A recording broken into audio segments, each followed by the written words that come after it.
lovely people, and it is Friday. We shed off all these formal activities that we've done throughout the week. We listen up a bit, we enjoy as we usher in the weekend. And as always, right here on TV47, we promise that we usher in your weekend in style. We'll be having lots of entertainment. We keep you up to speed on what is happening in the world of sports, and we do some bit of fashion. So welcome on board. It's always a pleasure to do that with you. And as we welcome you, we wish that you'll be part of the conversation. Hashtag Morning Cafe at Linda_Lela TV47KA. We'll be having Nancy, Juma, Dennis, Keith. They'll be here full house all the way to 9 to bring you the best of the moments for your Friday. So, karibu sana. Morning Cafe begins right now. And as always, let's kickstart by taking a look at what is happening in the world of news. Well, to matters education, the timetable for the national examinations scheduled for March 2021 will remain as it is. Education Cabinet Secretary Professor George Magoha has confirmed this, saying that the government had no plans of closing schools amid the increase in the number of COVID-19 infections in some learning institutions. Education Affairs reporter Andreen Kilemi with the details. All candidates will be sitting their national examinations from March 2021, as it had been earlier planned. The Ministry of Education says that the government has no plans of closing schools for learners who reported back 2 weeks ago. This is amid the increase in the number of infections in learning institutions. As far as the spiking of COVID is concerned, yes, it is spiking. It's not only spiking in this country. And what we are grappling with is, do we open for the other children or not? That decision is yet to be made. And I want to say that from the information reaching me, I'm glad that all schools, even those who had attempted to open earlier, have buckled and gone back.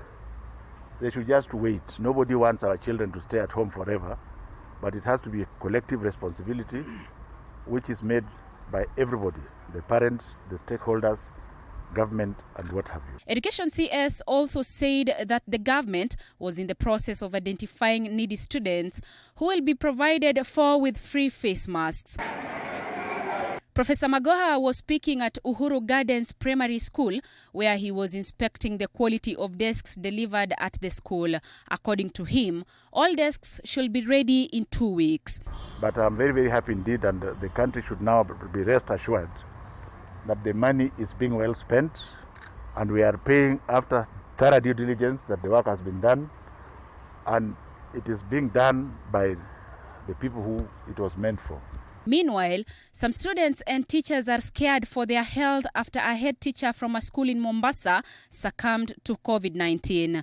The director of Good Shepherd, Peter Gatheru, says in spite of adhering to COVID-19 guidelines, there is still the fear of being infected. Yes, we are worried, because there's no way you can guarantee yourself that you cannot contract COVID, or the school cannot contract COVID. Because like we have day scholars, when they leave school in the evening, they have to go home. Whom do they meet? Parents, who sometimes have been in some gatherings that have been organized by some politicians. So we are not really 100% protected. The Ministry of Education is urging parents to pay fees for their children to enable schools stay afloat. My plea to those parents, and I feel them, there are some who are retrenched and there are some who lost earnings. But there are also a few who can come up and top up the fees they paid. Because they can do so, they can afford to do so. I'm appealing to them to come and support the schools so that we keep the children in school. Education stakeholders are expected to have a meeting soon to ascertain whether schools will reopen for other learners who are still at home. Andreen Kilemi, TV47.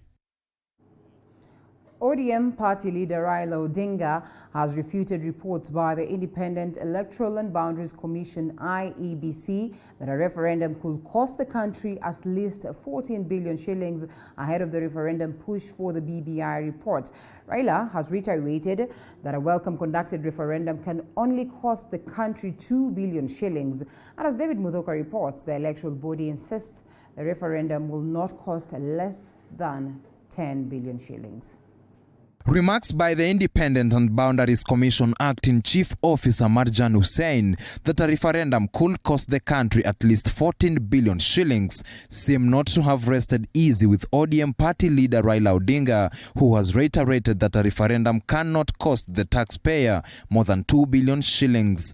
This comes amid a referendum push for the BBI report, with Raila terming IEBC's 14 billion shilling referendum quotation as an indication that the electoral body and the entire elections management in Kenya must be overhauled and streamlined. In a statement to newsrooms, Raila says elections have become one of the major avenues for ripping off the country through various schemes that are never meant to save costs or yield credible results, but to line pockets of individuals. He further slams IEBC by stating, in a country with government institutions, we should be able to conduct a one-ballot referendum at no more than 2 billion shillings for 20 million voters. The 14 billion shillings IEBC is talking about is not only outrageous, but also a manifestation of the institution's insensitivity to the changes Kenyans are crying for in the management of public affairs. Raila concludes, shortly we will pick a team to sit with IEBC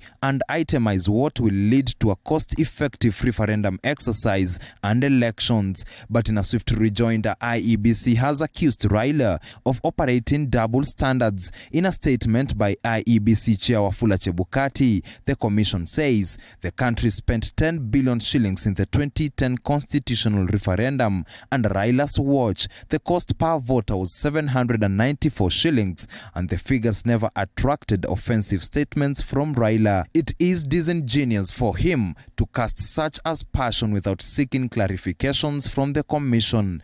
IEBC further states, in the 2017 fresh presidential election, which is a single ballot election like a referendum, it costed the country about 12 billion shillings. The proposed referendum to be conducted sometimes in 2021 is estimated to cost 14 billion shillings, having factored all major cost drivers. Meanwhile, speaking in Kajiado, Deputy President William Ruto has drummed up support for an uncontested referendum, urging leaders to desist from polarizing the country by calling for the inclusion of all manner of proposals in the BBI report in a rather conspicuous change of tune. This as senators convened a meeting in Naivasha today to fine-tune the recommendations that touch on Senate in the BBI report ahead of a meeting with President Uhuru Kenyatta and ODM leader Raila Odinga this Sunday. Our Justice and Legal Affairs Committee has already come out with a matrix to look at what they presented to BBI and to the team and what has come out. And I'm sure that we should be able to build consensus, because it will be important, just like even the president said, that we move forward, even if we are to go for a referendum, to move forward with consensus. Governors are also expected to convene their meeting in Mombasa with regards to proposals in the BBI that affect devolution. David Muthoka, TV47, Nairobi. And there will be no reason to hospitalize individuals who do not exhibit any signs of COVID-19. The Ministry of Health has said the main method of managing the disease will be home-based care. This as many hospitals get overwhelmed with the rising numbers. As the country continues to witness the second wave of COVID-19, the government has said individuals who are not asymptomatic will not continue to be locked in hospitals. Health CS Mutahi Kagwe says this is a result of the high number of cases being recorded. The key fundamental management center is going to be home-based care. Let me make this clear, that individuals who do not have the symptoms of are not symptomatic should no longer be necessarily locked in hospitals. Families, with the support of community health workers, must begin to learn how to manage positive people who are not sick, so to speak. Most public hospitals are already overwhelmed as a result of the rising cases of COVID-19, the positivity rate in the second wave having gone as high as 20.4%. What does this mean? This means that as an individual, as a person, if you expose yourself or if you treat yourself carelessly, you must understand that the people who are going to take care of you are your own family members. I think it is therefore advisable for you to wear your mask, for you to keep your distance, for you to avoid places where you know that you can get the virus. The country today recorded 761 new cases, bringing the total number of positive cases to 52,612. 14 more people have succumbed to the virus, bringing the total number of fatalities to 964. 4,230 patients are currently under home-based care. The Ministry of Health is expected to meet with the governors Friday to chart the way forward on the new guidelines in fighting the second wave. From a sample size of 4,830 tested in the last 24 hours, we now therefore have 52,612 confirmed cases in the country. CS Kagwe has also lashed out at politicians for not adhering to the COVID-19 guidelines. And on the very same note, as COVID-19 numbers continue to rise in the country, private hospitals are reported to have lost the capacity to handle COVID-19 patients. This is as the rising numbers continue to immensely affect the operations of county governments, leading to many shutting down their services. Zainab Mohammed with the details. John, not his real name, tells me how his efforts and that of his friends bore no fruits as they struggled from the wee hours of the morning to get their friend who had difficulty in breathing an admission to hospital. According to John, more than 5 hospitals declined to admit the COVID-19 patient. We had that morning episode. One of our friends called us in the morning, I think 4 a.m. in the morning, trying to tell us to assist him in getting a bed in Aga Khan. Because he wanted an isolation bed? Initially, it was just basically a bed. But the patient had difficulty in breathing and the patient was in Machakos. So basically, the few patients we had, we tried to call Aga Khan because the emergency and all the possible lines. Yeah, but we were told when we described the case that he had difficulty in breathing, we were told all the isolation beds are full. In fact, to a level where there are 2 patients waiting on their waiting list, and they were already in the hospital trying to get a bed. Wow. So by all means, we were told you cannot be able to get a bed at that hospital and there's no need of bringing him on board. John further says the claims by the hospital's management that private hospitals are not full are nothing but lies, as many of the hospitals they communicated with did not have any isolation beds for COVID-19 patients. Of course, they will deny those stories, but you know the calls came through. We called, we told to the people in the hospital, and all necessary connections are available. But that is the story. That is the story. And the people we are talking to, you know, you call the hospital, you are connected to the nursing unit in charge of the wards, and then you describe your case.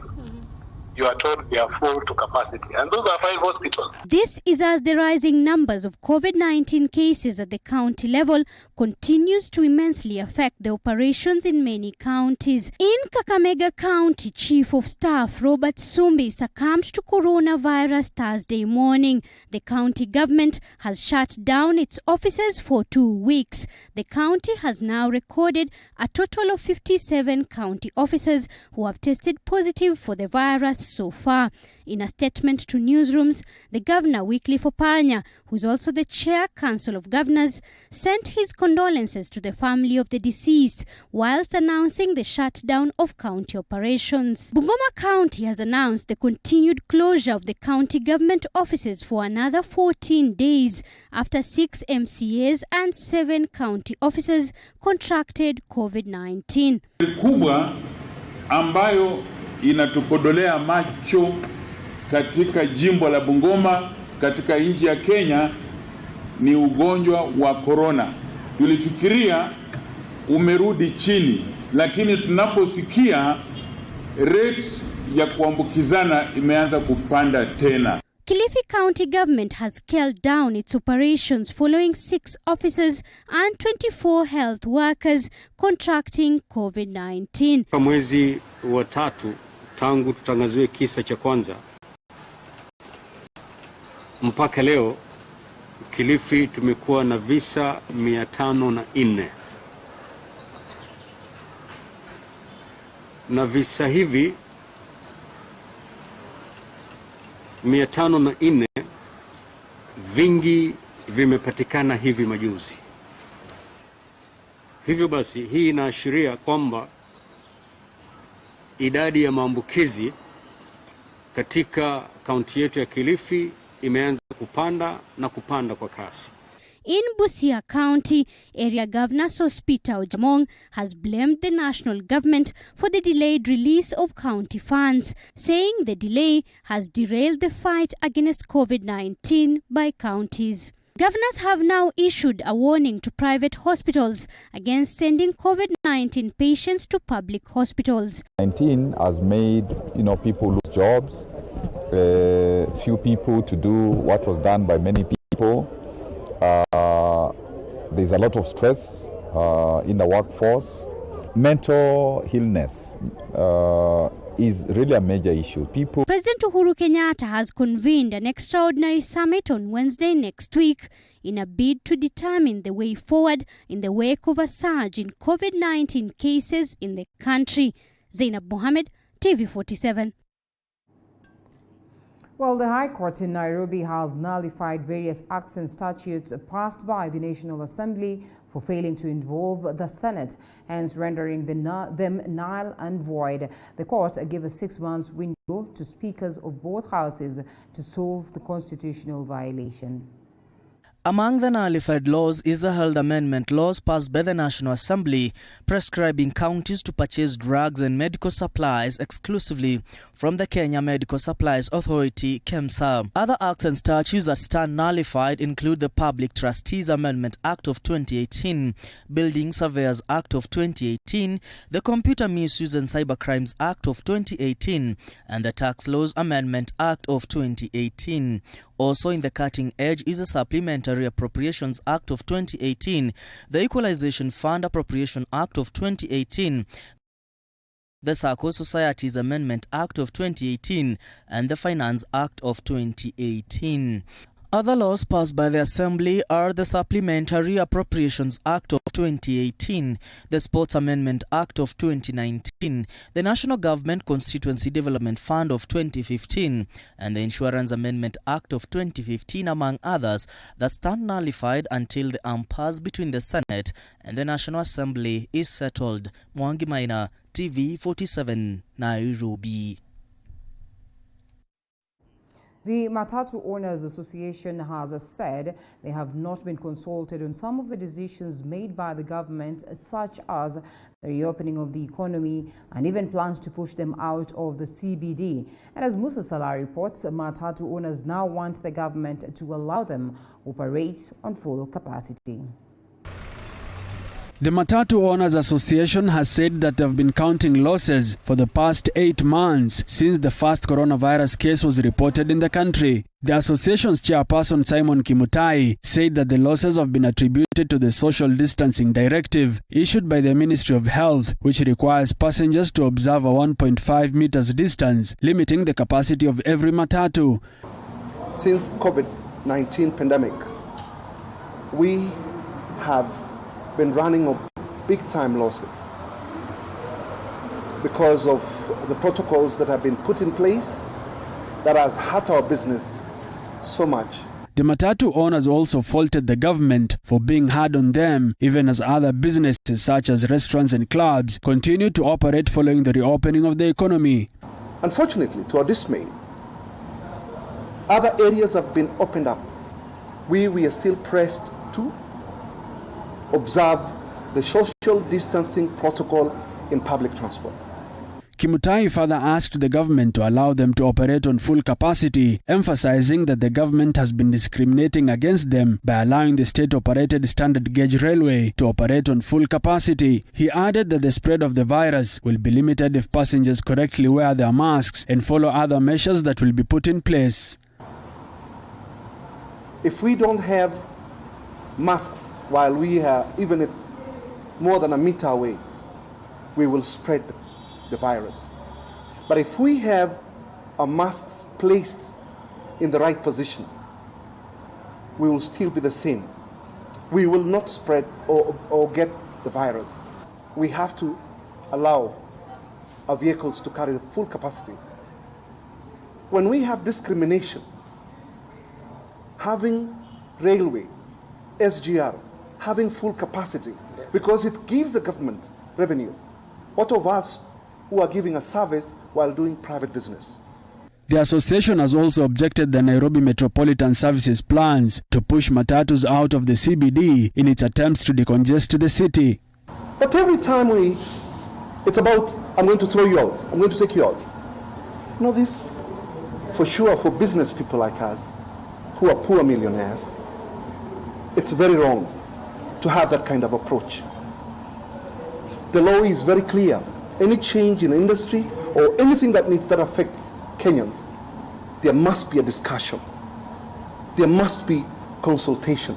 There must be inclusivity. Matatus in the country have been operating on half capacity as the country continues to register high numbers of infections in the second wave of the virus. Musa Salah, TV47. Well, that story by Musa takes us for a short break, and we cross over to take a look at what is on the newspapers after this break.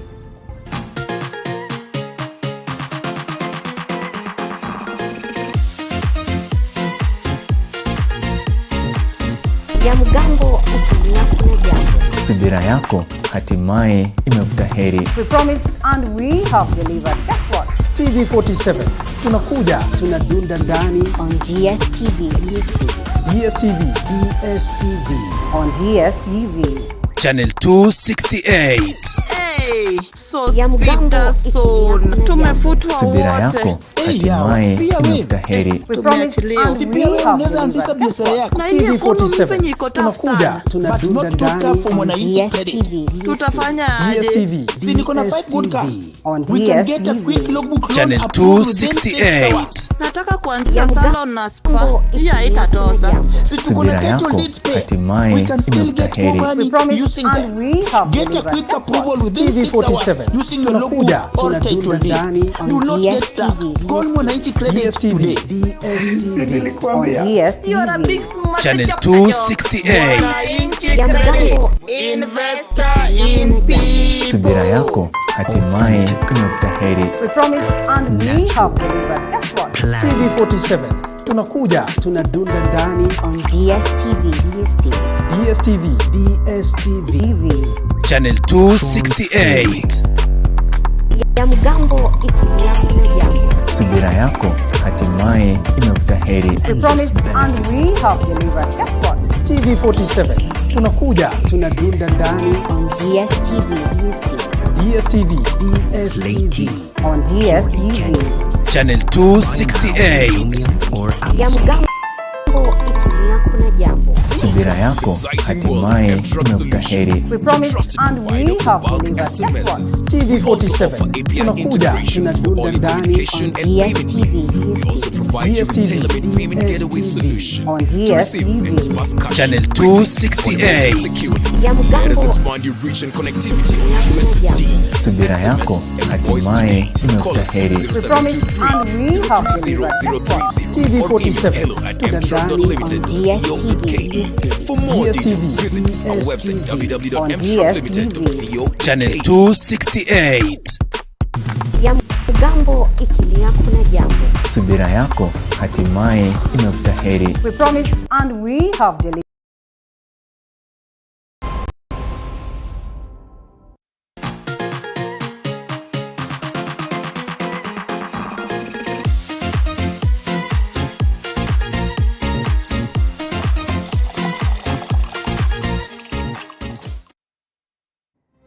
Welcome back to the broadcast.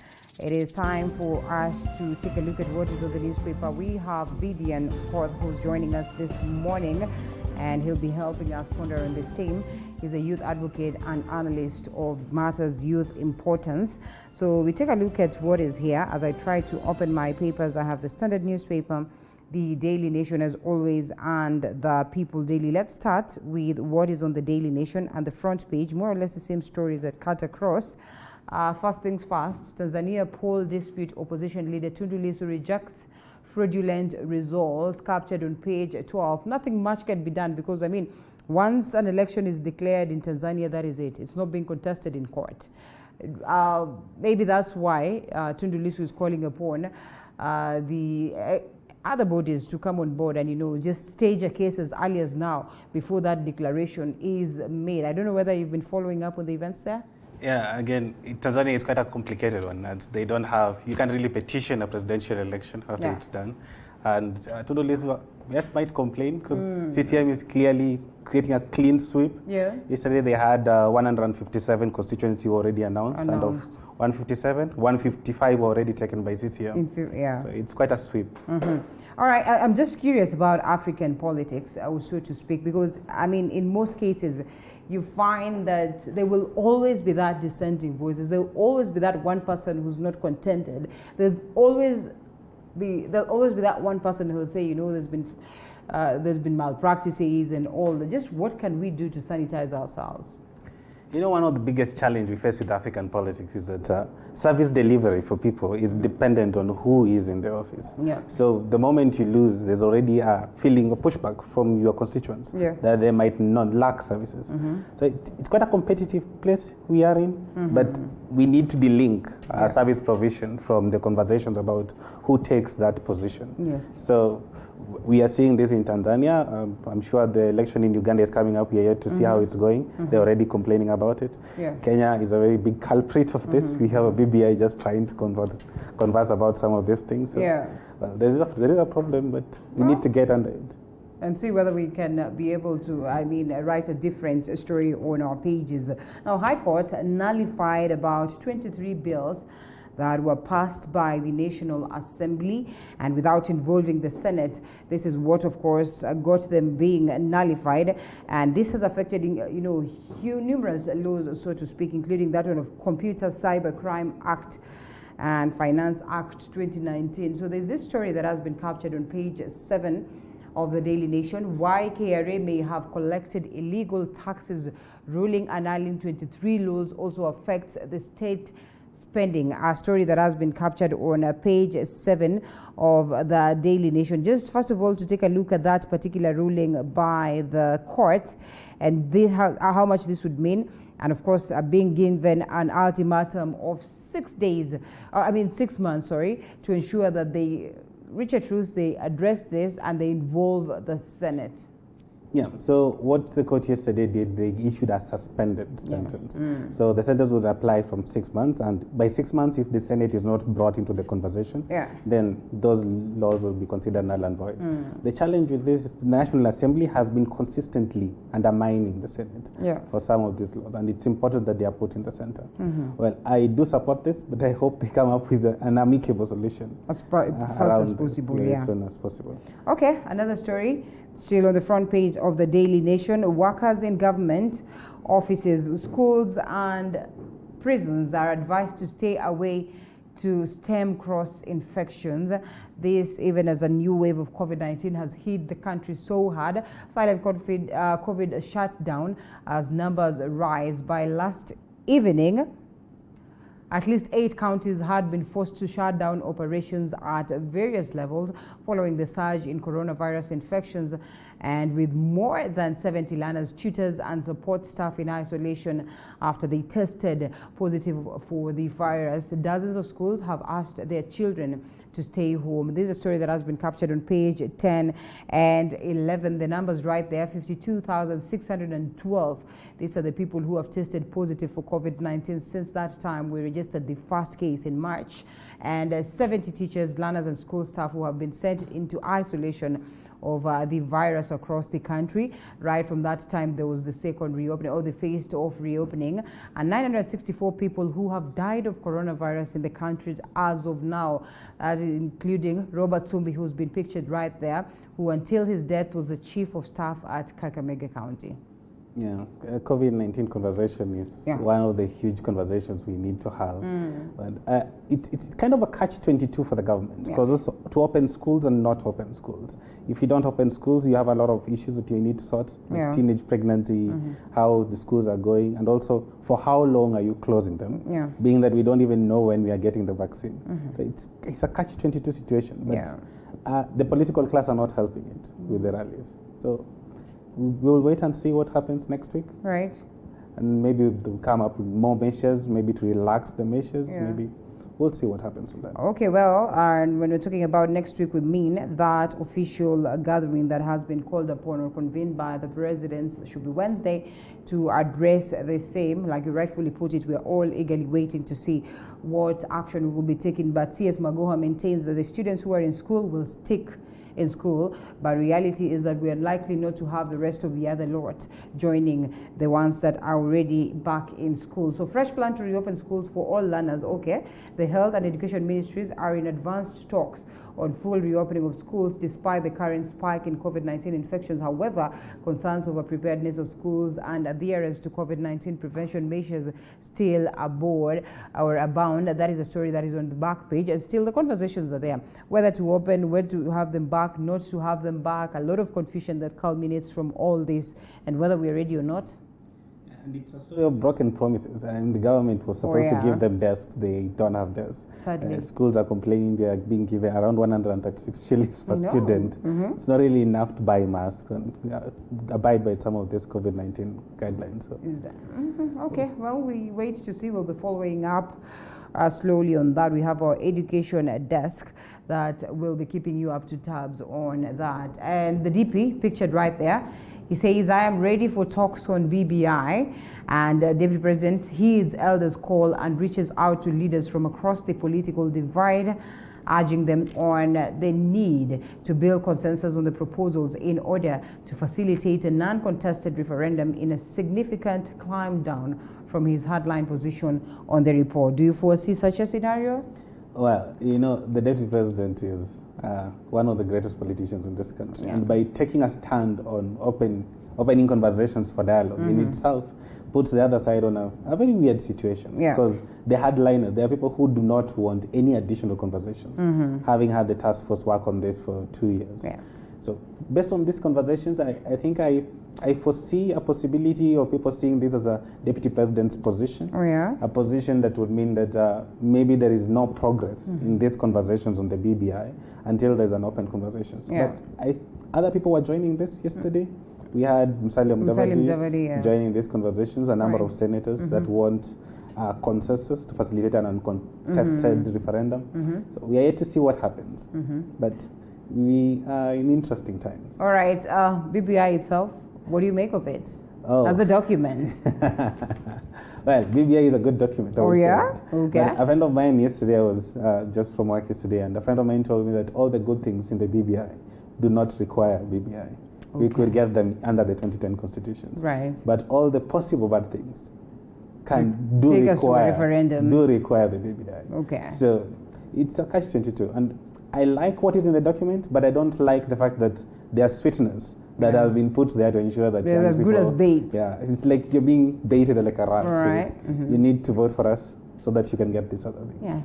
So I don't like that some of these things cannot be delayed. A lot of us would have preferred maybe there could be legislations, there could be policy decisions that would ensure some of those good things happen now. then we can have conversations about some of these positions later. All right. Maybe in a referendum. Okay, that's an interesting one.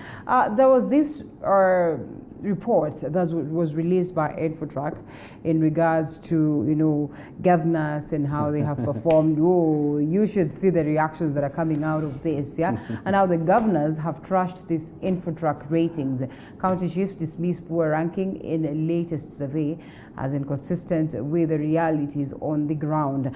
I had a message from one of my guests yesterday, one of my viewers yesterday, and his argument was that, you know what, well, let's not even go with that Infotrack report. One, it is sponsored, according to him, and not because he feels like there are some few governors who could have sponsored it so that they can be ranked best, but he feels like literally nothing much has happened on the ground. So, even the report is misplaced, because, what have the governors done? Yeah, well, that is... that is his opinion. There's a very tricky way to say that. Yeah. Yes, I agree with it. There could be some issues, because this is not the first time we are seeing governors complain about it. So, yeah. But then there is also substance to the report. Yeah. There's only so much this Infotrack could cook on this one.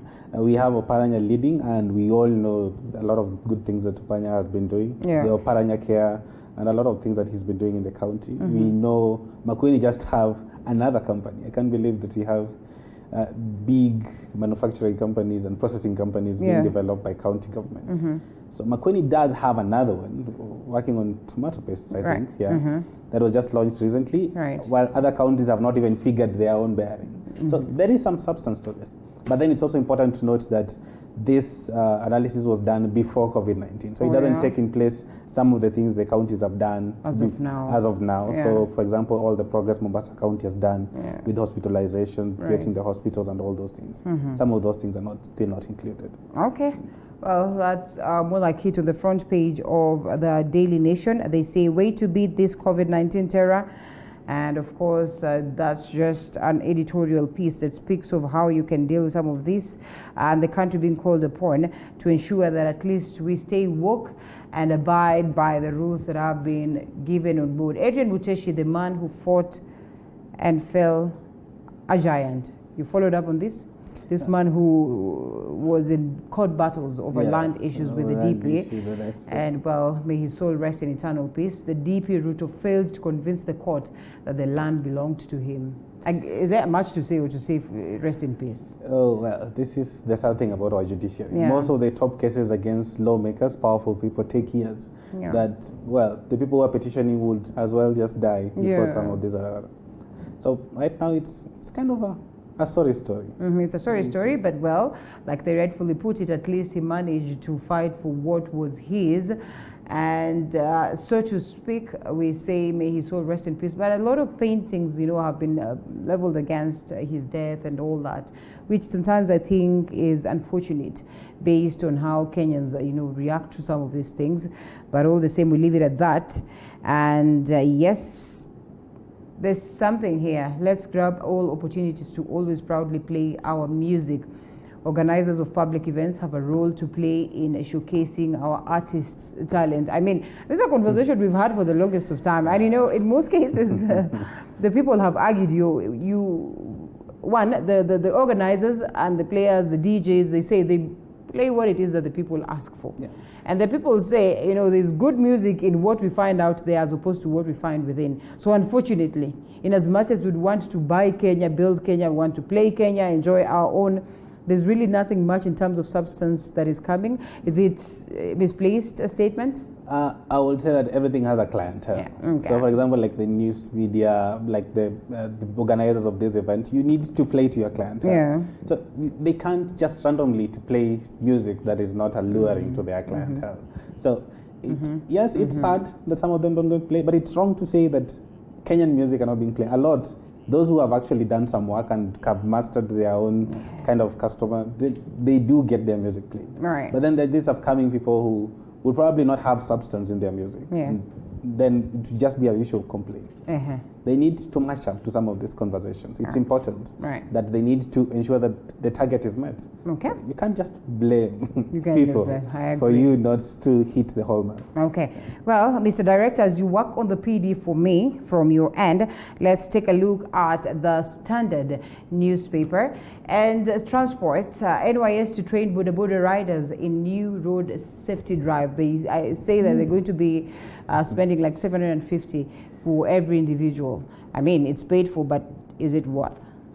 Well, I think for now, what we can say as Kenyans, that anything that can be done for the Boda industry should be done. Because honestly, I agree with you, yeah? But people tend to feel like, in the NYS, the A2, why should we pay for that and all that?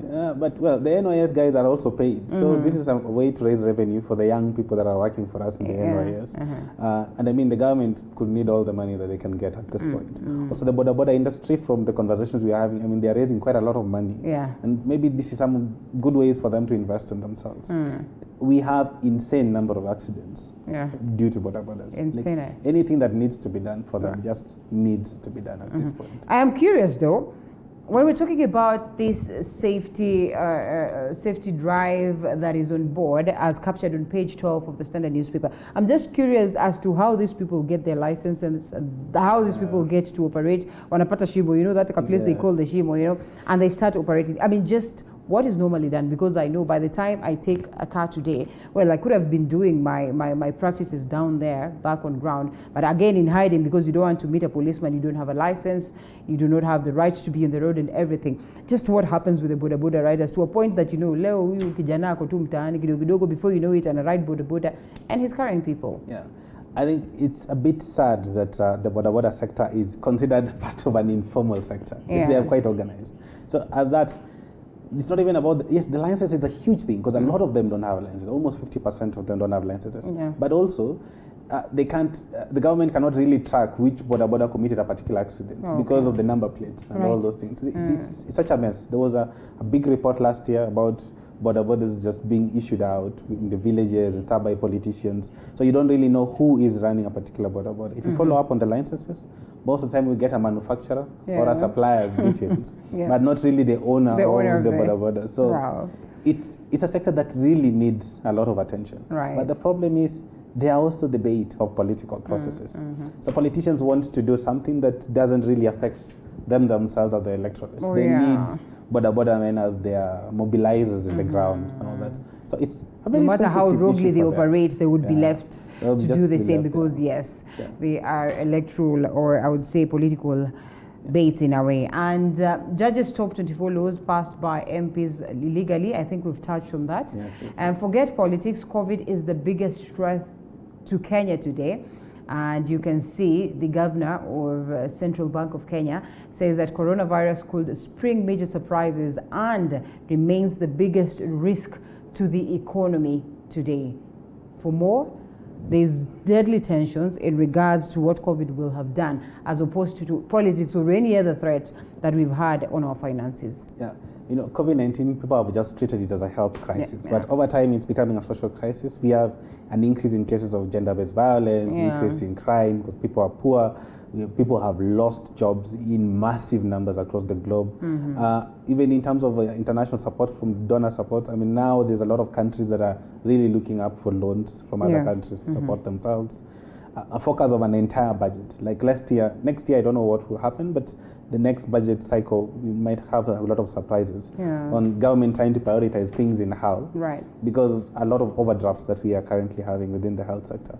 So we are not really keen about it, but it's going to hit us quite hard very soon.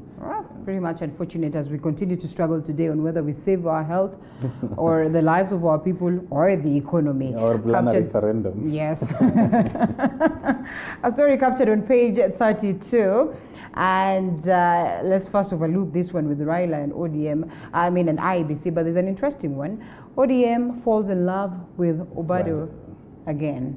We're not able to read this clearly, but yes, we've seen numerous occasions where there was that conversation that was being pushed by the ODM in regards to impeaching Obado, but vanished somewhere in thin air. A man with 9 lives? Obado is not an opponent ODM would want to have at the moment. it's one of those enemies that you keep close. All right. So ODM cannot, because remember, Obado has actually won a governor position without the party. Yes, I agree. So this is not a person that you want to create friction with when you are pushing for a referendum. Yeah. And when Raila requested for people not to vote in October last year, Obado ensured that nobody voted within that county. But you know, I'm curious of our devolution and the governors themselves. Are we creating warlords? Are we creating militias down there to a point whereby the governor can have such say?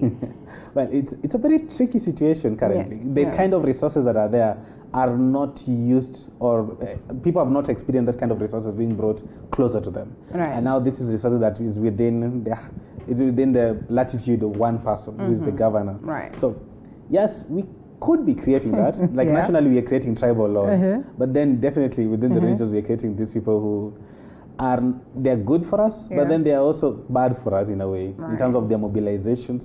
They're pushing for agendas that sometimes are a bit dangerous, like conflicts, violence.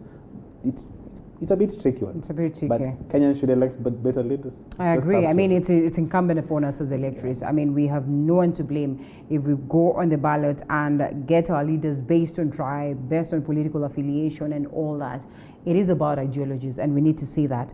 Bigger story on the Standard newspaper. Raila goes for IEBC. The 14 billion that the IEBC is talking about is not only outrageous, but also a manifestation of the institution's insensitivity to the changes Kenyans are crying for in the management of public affairs. He maintains that 2 million is enough to take us for a referendum. IEBC, on the other hand, says we cannot go for a referendum and spend anything less than 10 billion for that matter. So Raila says it's 2 billion, IEBC says it's 14 billion. Clean sweep. ODM leader Raila Odinga condemns Chebukati's team for bloating the referendum and demands their exit. This comes a day after President Uhuru Kenyatta signed a law paving the way for hiring of new poll commissioners. A story captured on page 8. Well, this was bound to happen, I think.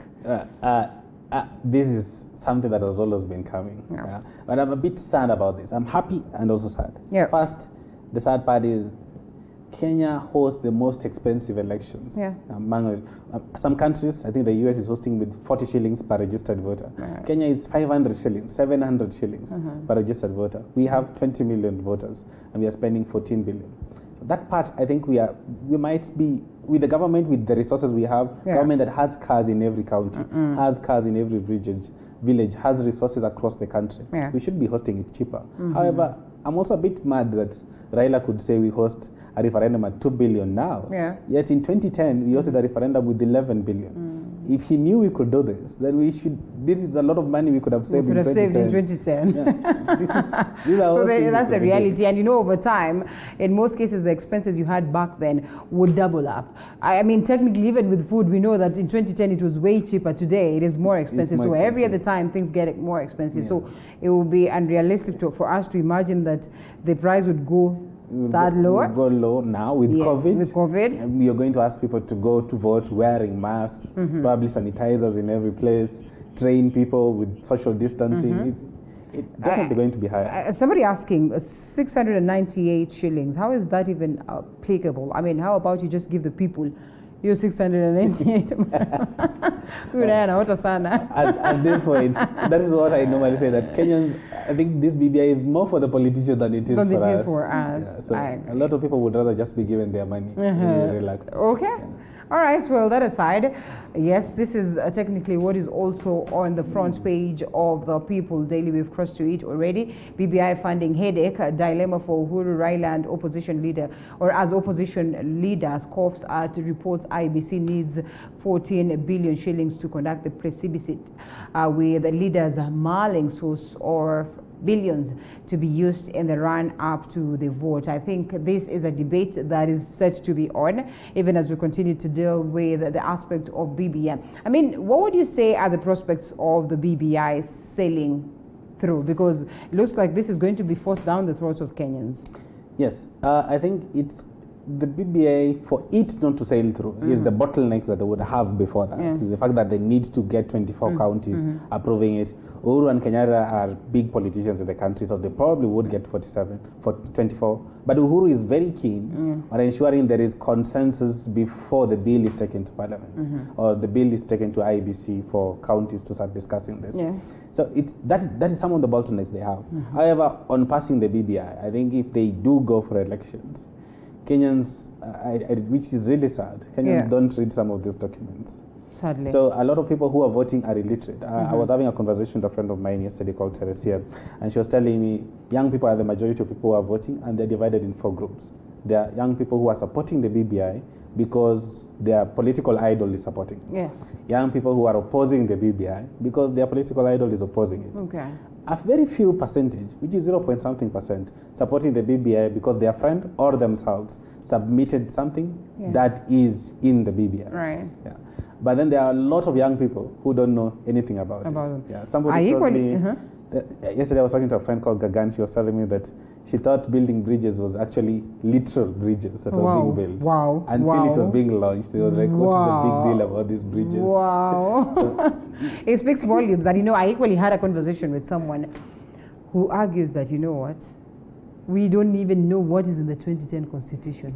What makes you think we want to know what is on the BBI? Or even if we do, first of all, start by training us on what is on the 2010 Constitution, which was read by Baba. And then now we'll understand this BBI is coming to root out this, okay, good. This is going to come in and add this to this, okay, good or not good and everything. So I guess there's quite some work there. It's a big conversation. And I think now that there's likely to be to come, the Deputy President made his statement, and a lot of people are now aligning to that statement, and Raila has already made his statement, and ODM is pushing for, and some of the people in Jubilee, I don't know if Uhuru has already made a statement. They are pushing for no dialogue at the moment. Let's go to the ballot. And focus on this. Now, when there are 2 teams, is when we will get to, because the one team will be telling us the good things, the other team will be telling us the bad things. That is the only way we can actually know what this BBI means. It's all about. The 2010 It's probably not even in the reading. Interestingly, Yes Men are set to meet in Naivasha, a retreat that seeks to explain contents of the proposed law. We await to see what will happen, a story that has been captured on page 7 of the People Daily. And 23 laws are flawed. Rules court, I think we've touched on that. Governors differ over ranking poll. Some say the poll is not good or was sponsored. So I think we've technically looked at basically what is happening in Tanzania. Those are the stories. I don't know what we have page 2. On page 2 of the People Daily, please, if you could scroll it down so we can get page 2. In most cases, there's always a different story from what has been captured on the front page. Mr. Director, can you get what is on page 2? Oh yes, here our counties feel heat of COVID second wave. I think that is something we've touched on the others or the other stories. But well, interestingly, in most cases you find that this page has got 2 stories. So by the time you see that they have focused on this, it's because the danger is with us. I do not know what this means for the counties, but really it looks like we have a lot of work to do at the level of the counties. The cases are going higher at the level of the counties. And these campaigns that we're talking about, really, and most of the Kenyans say, you know what, let's loosen up, simply because our leaders too are doing the same. It reminds me when COVID was starting, we could get this posture from the CS, for the CS of Health, Mutahi Kagwe, would tell us Kenyans are behaving badly.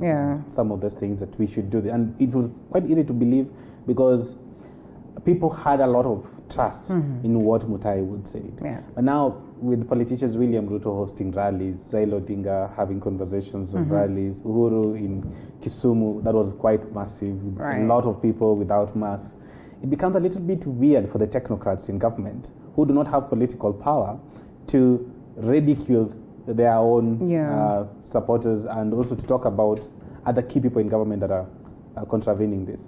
So the county government is just left with an egg on their face. They don't have enough money, but they have a lot of patience. So it's a tricky one. It is indeed a tricky one, but we all cross fingers for the best. This is crucial for the best of devolution, even as we talk of strengthening the devolution and all that. But equally, if you look at it, it has come with some bit of blessings because some of these counties have been able to do so much in regards of boosting the health in the area. So exactly 6:55. I must say it was great having you, Bidian Okoth, this morning. Yes, Bidian Okoth is a youth inclusion advocate. And indeed, we've done well on picking up the key stories on the newspapers. The rest is left for you to grab a copy of either of the papers that you wish, and you get to see what is captured even more in detail. We cross over to Matters Fashion after this particular break. My name is Linda Alela. It's great to have you. I leave you with the rest of the team that has got so much in store for you. Like I said, it's Friday, and officially we loosen up.